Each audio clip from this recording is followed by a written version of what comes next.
Hello everyone, তো অনেক দিন পর তোমাদের সাথে আবার একটা বড় ব্লগ শেয়ার করতে চলেছি।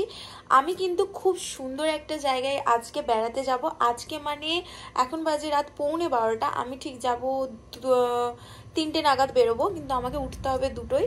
তো আমি কিন্তু খাওয়া দাওয়া করে নিয়েছি, এখন ভাবছিলাম একটু শুয়ে পড়বো, কিন্তু বর এখনো আসেনি। ও আসবে, খাওয়া দাওয়া করবে, তারপর আমরা একটুখানি রেস্ট নেব, কারণ আমাকে তো 2টোয় উঠতে হবে, কারণ 3টের সময় আমাদেরকে বেরোতে হবে। তার আগে আমাদের একটা জায়গায় যেতে হবে, যেহেতু আমরা বাইকে করে যাচ্ছি তো লাগেজ টাগেজ বাঁধতে হবে, অনেক ব্যাপার আছে। তো তোমরা কিন্তু ব্লগটা 8 অবধি দেখতে থেকো, ভালো লাগলে অবশ্যই কিন্তু লাইক করে দিও, আর যদি পেজ থেকে দেখতে থাকো তাহলে ফলো করে দিও, আর ইউটিউব থেকে দেখলে সাবস্ক্রাইব করে দিও। তো প্লিজ ব্লগটা দেখতে থাকো। তো দেখতেই পাচ্ছ এখানে কিন্তু আমরা রেডি হয়ে বেরিয়ে পড়েছি, আর আমরা দিদির বাড়ির নিচে দাঁড়িয়ে আছি।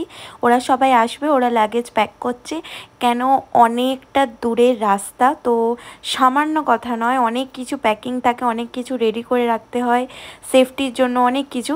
তো আমাদের সাথে কিন্তু আমাদের গোপু সোনাও যায়, তো দিদি সেটাকেই ভালো করে আগে রেখে দিচ্ছে। তো এখানে আমরা অর্ধেক রাস্তায় চলে এসে আবার একটা ছোট্ট ব্রেক নিয়েছি চায়ের জন্য, কারণ মারাত্মক ঠান্ডা রাত্রিরে, সবাই জানো। তো এখন দেখতেই পাচ্ছ আস্তে আস্তে আমাদের সকাল হয়ে গেছে। পেট্রোল পাম্পের সামনেই আমরা একটুখানি দাঁড়িয়ে রেস্ট নিচ্ছিলাম, সকাল হয়ে গেছে বুঝতেই পারছো। চায়ের দোকান খুঁজছিলাম, তো এখানেই আগুন টাগুন জ্বালিয়ে একটু হাত টাত গরম করছি, কারণ ভোরবেলার টাইমে এতটা পরিমাণে ঠান্ডা ছিল, তোমরা সবাই জানো যে ঠান্ডা কি পরিমাণে পড়ছে আস্তে আস্তে। আর আশা করছি অর্ধেকটা ব্লগ দেখে তোমরা বুঝতেই পারবে যে আমি কোথায় যাচ্ছি, মানে আমরা কোথায় যাচ্ছি। তো এখানে লাঞ্চের টাইম হয়ে এসছে, দুপুর হয়ে গেছিলো, 3টে প্রায় বেজে গেছে। একটা হোটেলে দাঁড়িয়ে হালকা ফুলকা সবাই লাঞ্চ করেছে, রুটি খেয়েছে। তারপর এখানে যে যার হেলমেটটা ভালো করে পরিষ্কার করে নিচ্ছে, কারণ এরপর যখন সন্ধে হতে থাকবে তো একটু দেখতে অসুবিধা হয়, সবারই গ্লাসটা পরিষ্কার রাখা দরকার। তো এখানে আবার আমরা একটুখানি রেস্ট নিচ্ছি, কারণ অনেকটা রাস্তা গেছি, আর এখানে আবার মাটিতে বসে পড়েছি, কারণ বাইকে বসে বসে কোমর ব্যথা হয়ে গেছে। তো এখনও কিন্তু আমরা আমাদের জায়গার অনেকটা আশেপাশে আছি, কিন্তু এখনও অনেকটা টাইম বলতে পারো যেতে। আর ভিউটা দেখো গাইস, কত সুন্দর ভিউটা দেখো চারিদিকে।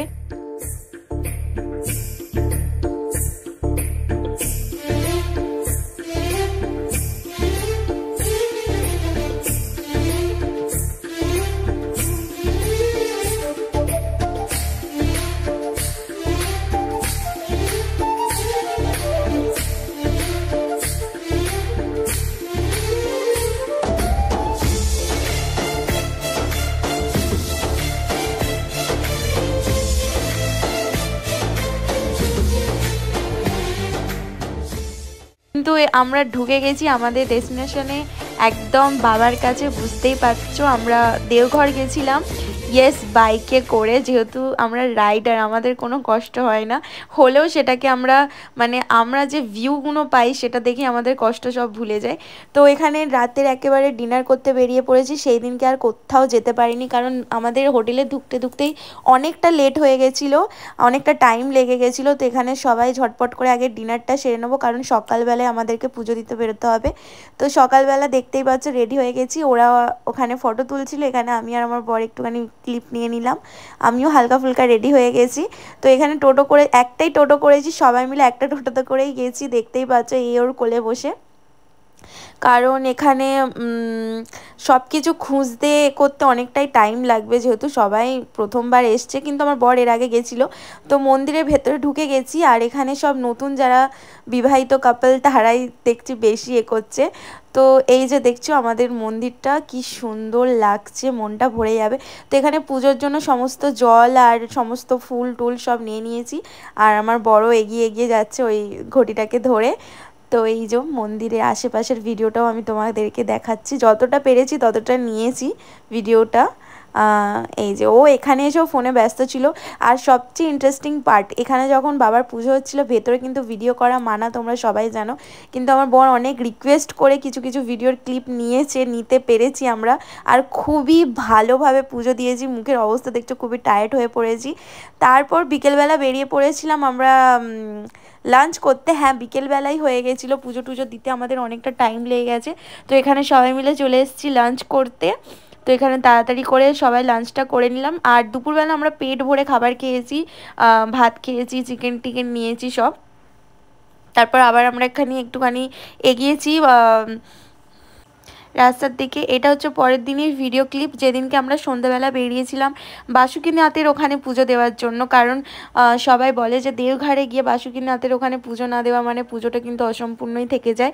তো ওটাও আমাদের ওখান থেকে মিনিমাম 40-80 কিলোমিটার এরকম দূরত্ব ছিল। তো আমরা চলে গেছি ওখানেও, দেখতেই পাচ্ছ সবাই মিলে ভিডিও ক্লিপ ভালো করে। আমি তো ভিডিও ক্লিপ নিতেই ব্যস্ত, এত সুন্দর সুন্দর মানে মন্দিরগুলো। আর এখানে আমার বর ঘন্টা বাজাতে ব্যস্ত, আমার বরের বন্ধু। আর এখানে তো দিদি আছেই অবভিয়াসলি, উনি তো থাকেই। তো এখানে আমিও হালকা ফুলকা আমার ভিডিও ক্লিপ নিলাম। আর চারিদিকের পরিবেশটা খুবই ভালো, কিন্তু তাও রাত্রিরে ঝাড়খণ্ডের ওই দিকটা মানে খুব একটা সেফ নয়, তোমরা সবাই জানো। তো এবার কিন্তু বাড়ি যাওয়ার পালা এসে গেছে। তো দেখতেই পাচ্ছ আমরা বাড়ি যাওয়ার জন্য রওনাও দিয়ে দিয়েছি। আর বাড়ি যাওয়ার সময়টা হয়ে এলেই মনটা যেন খুবই খারাপ হয়ে যায়। সে যেখানেই ঘুরতে যায় না কেন মনে হয় যে আরও বেশ কিছুদিন থাকতাম, কত তাড়াতাড়ি সময়গুলো কেটে গেল। আমাদের প্রত্যেক দিনের ব্যস্তময় জীবনের সমস্ত চিন্তা ভাবনা যখন আমরা বাড়িতে রেখে এসে বাইরে এসে যখন রিল্যাক্স একটু ঘুরতে পারি না, মনে হয় যেন এর থেকে ভালো কিছু নেই। তো তোমরা কিন্তু ভিডিওটা দেখতে থাকো, এনজয় করতে থাকো। দেখা হচ্ছে নেক্সট ব্লগে।